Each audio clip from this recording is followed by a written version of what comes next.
Le premier dossier de ce numéro de politique étrangère est consacré à la Méditerranée.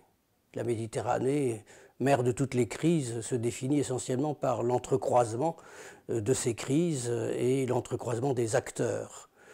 Déstabilisation d'une grande partie du monde arabe, flux migratoires, compétition pour les ressources énergétiques, surtout à l'est de la Méditerranée, montée en puissance des puissances régionales et présence simultanée, économique et militaire même, de l'ensemble des grandes puissances de la planète, des États-Unis à la Chine, en passant par la Russie.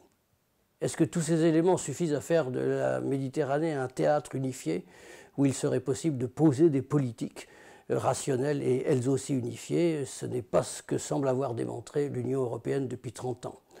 C'est la question centrale de ce dossier. Quelle politique pour cet espace qui maintenant s'étend très largement au-delà de ses frontières propres du Golfe Persique jusqu'au Sahel? L'Alliance Atlantique semble depuis quelques mois, face aux provocations russes à l'est de l'Europe, semble avoir retrouvé son cœur de métier, son métier initial, la défense collective de ses États membres. Le dernier sommet de l'Alliance Atlantique qui s'est tenu à Varsovie en juillet dernier a concrétisé les décisions du sommet précédent qui décidait des déploiements supplémentaires et un renforcement militaire de l'OTAN à l'est de l'Europe. Ce renforcement est relativement modéré. Il faut s'interroger sur la réaction possible de Moscou à ce renforcement militaire, mais pour le moment, ces réactions apparaissent relativement limitées. Il est vrai que les relations stratégiques au centre de l'Europe et sur le vieux continent en général dépendent au plus haut point des relations que nous aurons avec Moscou et du dialogue que nous entretiendrons avec Moscou. Politique étrangère ouvre ce dialogue avec une voix russe et une voix atlantique autour de cette redéfinition des tâches de l'Alliance Atlantique.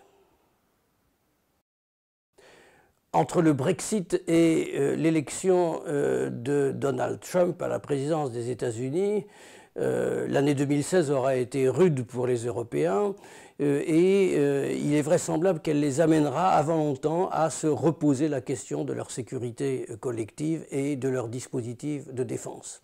Le présent numéro de politique étrangère réouvre ce débat qui est déjà très ancien avec un article du secrétaire général de la Défense et de la Sécurité nationale français qui s'interroge sur les possibles ouvertures nouvelles en matière d'Europe de la défense et un article plus spécifiquement consacré au futur du processus du Brexit.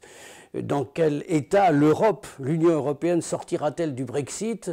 Qu'est-ce que ce Brexit nous laisse penser des relations avec la Grande-Bretagne, bien entendu, du destin de la Grande-Bretagne elle-même, mais aussi d'une éventuelle relance de l'Union européenne pour la défense et au-delà? Voilà les questions qui sont traitées dans cette livraison de politique étrangère.